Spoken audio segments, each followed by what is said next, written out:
Nafarroko Gobernuko kontu hartzaile nagusiak belateko kontratoren deuseztasuna ezeztatu du OANaren txostenari egindako alegazioetan. Nafarroko Gobernuak politika publikoak indartuko ditu LGTBI personen eskubideen erabilera osoa eta bizitza sozial eta instituzionalean parte hartze aktiboa bermatzeko. Adinekoentzako udal apartamentuetan bizi diren personen 82%biak positibotzat edo oso positibotzat jotzen du famili langileen lana. Iruñeko udalak aste honetan hasiko du Buztintxurin 80 etxe bizitza alokatzeko eta salerosteko espazio berri bat zehazteko prozesu parte hartzailea. Fernando Renes sortzaile burgostarrak berehalakotasunari eta presari aurre egiten dioten marrazki minimalisten hautaketa jarri du ikusgai Ziudadelako bolborategian. Aniztasun funtzionala duten gaztei zuzendutako jardunaldiak martxan paratuko dituzte Elizondon. Harrera elkartearen aurkezpena eginen dute Hortziralean Elizondon.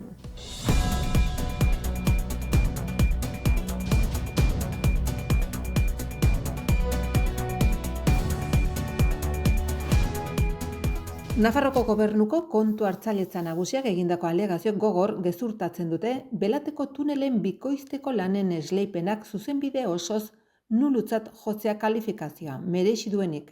Nafarroko jardunbide egokien eta ustelkeriaren aurkako bulegoak OANak adierazi bezala.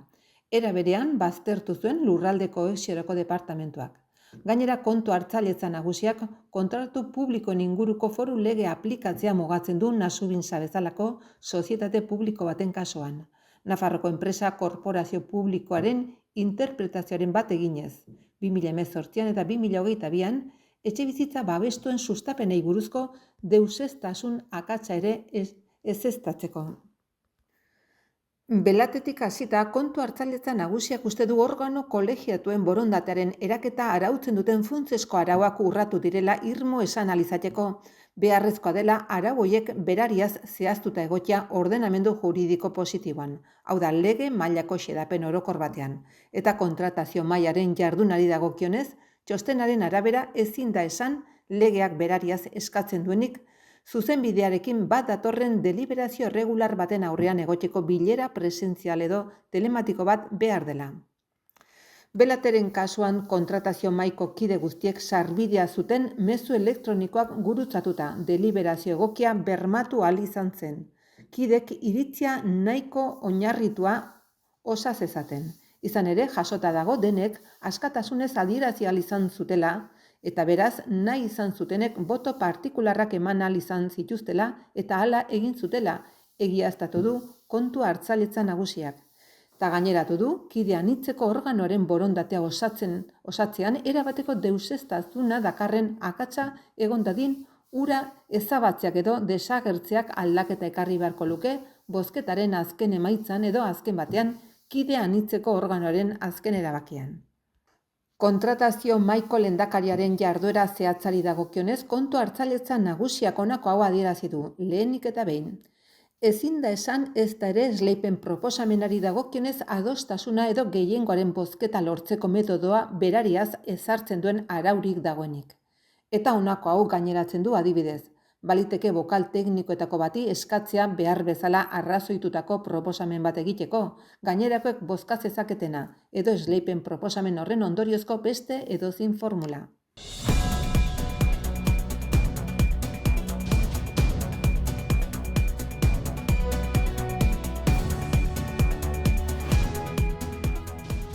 Nafarroko Gobernuak politika publikoak indartuko ditugu LGTBI personen eskubideen erabilera osoa eta bizitza sozial eta instituzionalean parte hartze aktiboa bermatzeko. Diskriminazioaren aurkako mekanismo eta protokolo berriak sustatuko ditu hezkuntzaren, osasunaren, gizartearen eta enpresaren esparruan. Nafarroko LGTBI personen berdintasun sozialerako bigarren ekintza planean ezarritako lehentasunetako batzu dira. Plan hori jende aurrean jarriko da plan egiteko egindako parte hartze prozesuaren ondoren. Felix Tabernale lehendakariorde eta berdintasun kontseilariak aurkeztu du dokumentua. Patrizia Bat, Nafarroko Berdintasun Institutuko zuzendari kudeatzailearekin eta Luna Martinikorena LGTBI berdintasun zuzendari ordekin batera. Taberna lehendakariordeak nabarmendu du beharrezkoa dela LGTBI kolektibori laguntzeko politika publikoi eustea eta arlo horretan arreta integrala ematea.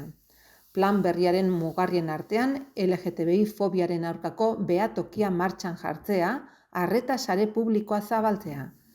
LGTBI fobiarik gabeko udalerrien sarea eta LGTBI Nafarroko Kontseilua bultzatzea edo prebentzio eta sensibilizazio ekintzak egitea aipatu ditu.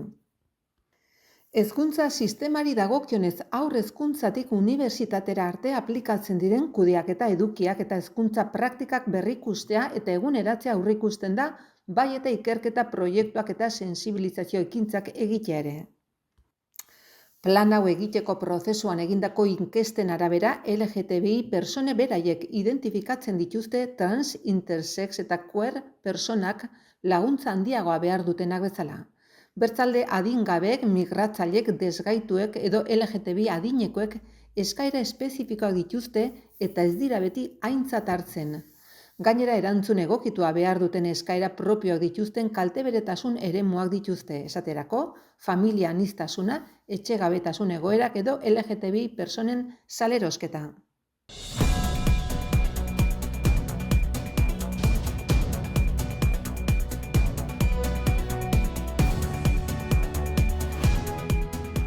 Iruñeko udaleko adinekoentzako apartamentuak erabiltzen dituzten 10 personatik 9 positibotzat edo oso positibotzat jotzen dute gizarte ekintza arloko famili langilek egiten duten lan profesionala.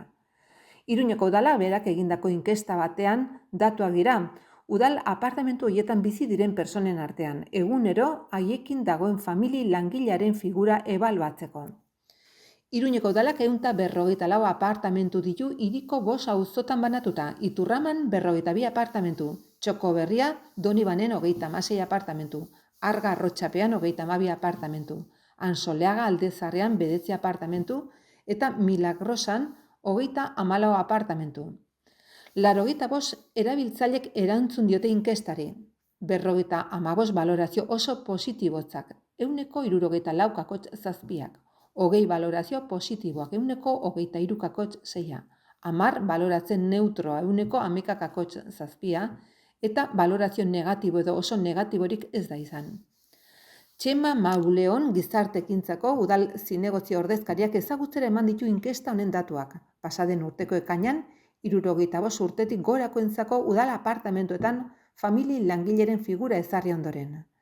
2023an Iturramako apartamentuetan proiektu pilotu bat gauzatu zen. Proiektu hori finkatu eginda eta egoilarrek laguntza, bitartekaritza eta aholkularitza lanak egiten dizkieten gainerako zentroetara zabaldu da.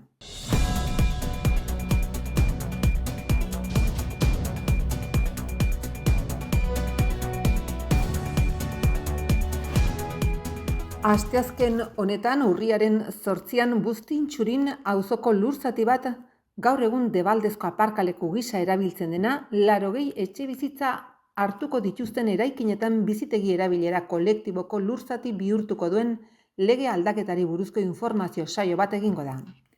Iruñeko udalak bizilagunei proposatu die bilkura asteazkenean astea arratsaldeko 6tan. Maiatzeko plazako amak eta Ventura Rodríguez kalen artean dagoen lursailean. Tokian bertan azalpena jaso ondoren nahi duenak 6:30 Buztintxuriko ikastetxe publikora jo dezake eta han jarraituko du bilerak. Proiektuaren idaztearen erronka da 5.680 metro karratuko lurzatia baldintza egokiez hornitzea kalitatezko bizitegi espazio bat eratzeko. Partzela udalerriaren hiri ertzean dago eta mugak ditu iparraldean. Gipuzkoa etorbidearekin eta Berriozar eta Iruña arteko ingurubidearekin. Eta ekialdean Artika berriko hiri jarraituarekin, 3. sektoreko erabileratarako zerrenda batean eta Zuhaitz eremuetan. Udalaren helburua da inguru horretan etxebizitza babestua sustatzeaz gain haren ertzeko ezaugarriei eustea, baina hiri bilbean integratuz eta trafiko eremuaren eraginetik babestuz. Parte hartzeko planaren proposamenean jasotzen diren antolamendu aukerak aldatu egiten dira eraikinen diseinuan 2 edo 3 blokerekin eta hainbat altuera proposatzen dituzte gehienez 8 solairuekin. Etxebizitza babestuen 30% alokairuko izatea aurreikusten da eta 60% salerosketarako.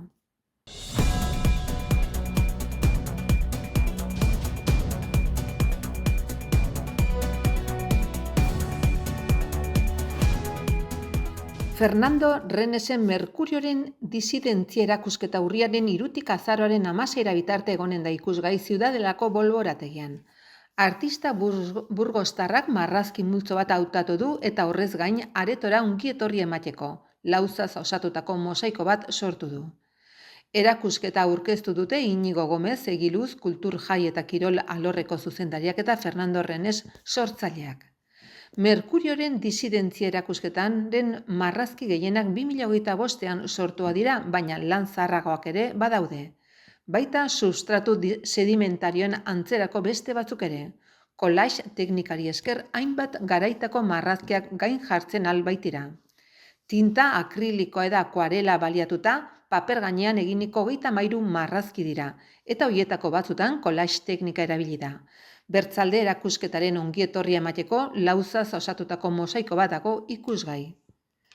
Fernando Renesek marrazkiari esklusiboki eskaintzen dion lehen erakusketa da eta egiteko modu bat aldarrikatzen du. 80ko hamarkadan hasi zenetik lan egiten baitu horrela. Azken aldian zeramikaz egindako lanetan ardaztu ditu erakusketak, batez ere artista berak sortutako lauzez osatutako mosaikoetan.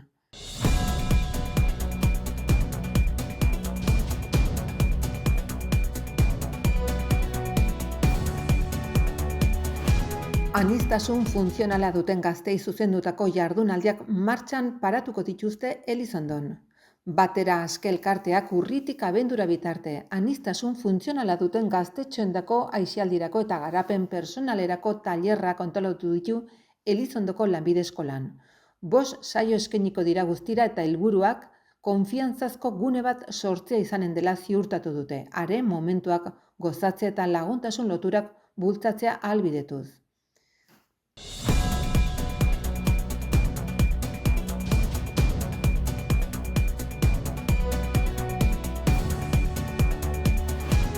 Euskal Herrian espetxea, erbestea edota deportazioa pairatu duten emakumei zein gizonezkoi gizartaratzen laguntzeko sortua da Harrera elkartea eta 5.000 bazkide izatera iritsi nahi du.